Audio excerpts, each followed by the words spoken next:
Mas voltando aqui para a experiência de Abraão, então o texto segue, né, no capítulo 13, tem um ensino para nós, mas não vamos ficar lendo.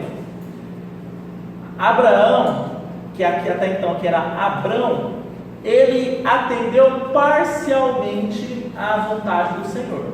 Por quê? Porque o Senhor falou assim, sai da tua terra, ele saiu, mas deixa a tua parentela, e ele não deixou. Ele trouxe a parentela dele, certo? E aí ele ficou por um tempo ainda, até a morte do seu pai. Depois ele seguiu para a terra que o Senhor disse que ele deveria ir, mas ele levou Ló, seu sobrinho. Então ele não saiu da parentela dele, ele trouxe parte da sua parentela. E isso começou a dar um problema.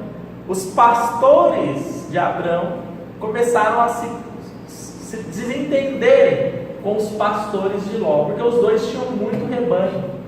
Então Abrão chamou o sobrinho dele e falou: Ló, a gente tem que separar, porque o Senhor havia dito o quê? É para você, Abrão, eu estou chamando você, né?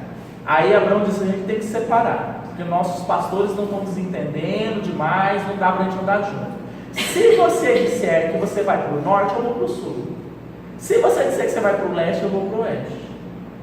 Então ele deixou a escolha nas mãos de Ló. E Ló, irmãos, fez uma escolha segundo a carne. Por quê? Ele disse que ele olhou e viu as campinas, as planícies do Jordão.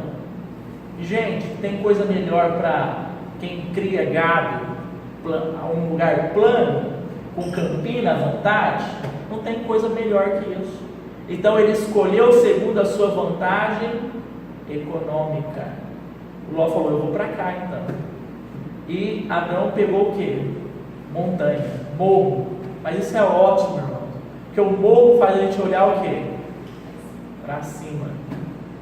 Andar olhando para cima, andar olhando para o alto, não andar olhando para o horizonte. A vida cristã é de olhar para o alto. Colossenses capítulo 3. Se vocês nasceram de novo, pensar nas coisas que são do alto, buscar as coisas que são do alto, porque Cristo está lá. Está vendo? Se somos nascidos de novo, olhamos para o alto, buscamos no alto, anelamos no alto, né? Essa é a vida do cristão. Então Abraão foi andar olhando para cima, mas Ló que escolheu, e ele escolheu segundo a sua carne.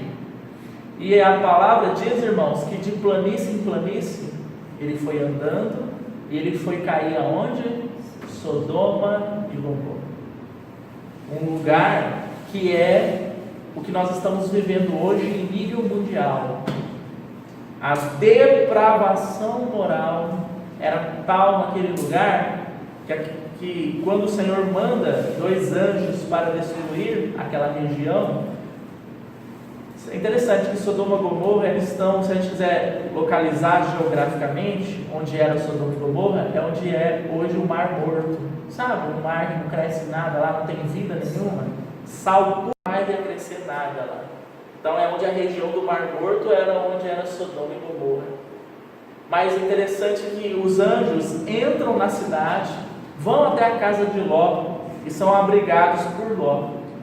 O povo se reúne na praça e diz o quê? Traz esses homens aqui para fora, porque nós queremos abusar deles, nós queremos ter relação com eles. Então hoje a gente assiste a televisão, a gente ouve os noticiários, e não precisamos ir muito na nossa cidade, a gente vê essa depravação moral, né? Então o mundo não está diferente do que era Sodoma e Gomorra quando foi destruído. Mas o fato é que ele foi cair lá, Ló. E a palavra registra que Ló, ele afligiu o seu coração com a injustiça daquele povo.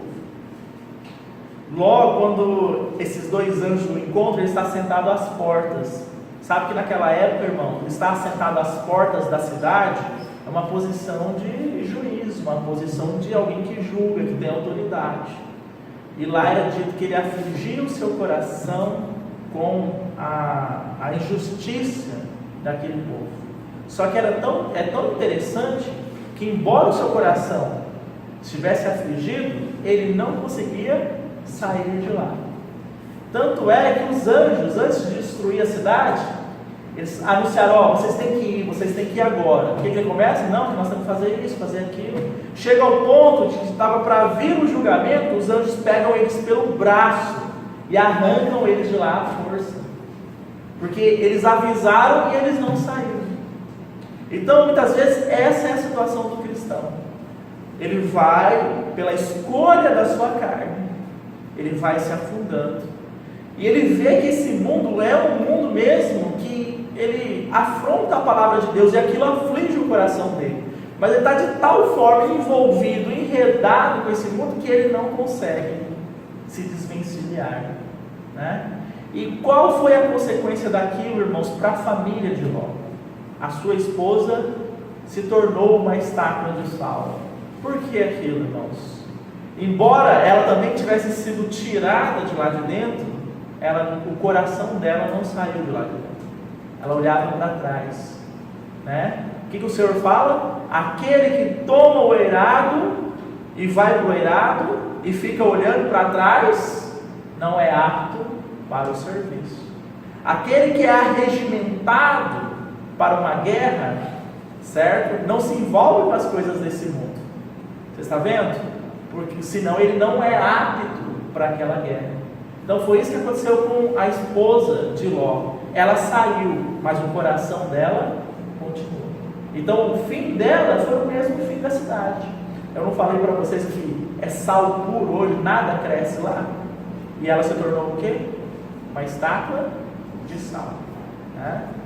O Senhor diz assim: vós sois o sal da terra. Se o sal não salga, se ele não faz a diferença, ele não presta para nada. E ela ali ficou sem função nenhuma, não é verdade? Mas vamos mais um pouco a fundo nessa situação. Estamos relatando aqui de Gênesis 13. E as filhas de Ló? O que elas fizeram, irmãos? O coração e a mente delas estava de tal forma tomada pelo espírito de Sodoma e Gomorra, que elas vendo então seu pai, que ficou sem a sua esposa, elas falaram: ele vai ficar sem descendente. Vamos fazer o seguinte, vamos embebedá-lo e vamos ter relação sexual com o nosso pai.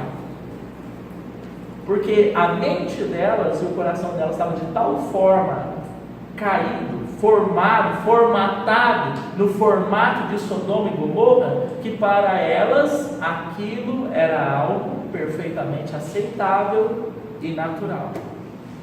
Então esse é o perigo, irmãos. Quando nós semeamos na carne, vamos falar aqui do aspecto familiar.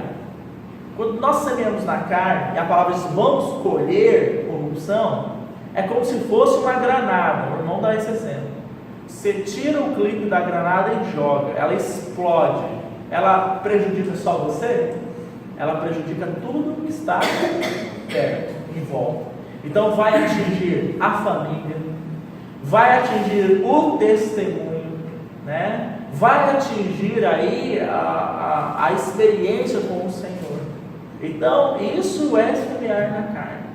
Você joga a granada, mas o efeito dela ninguém controla.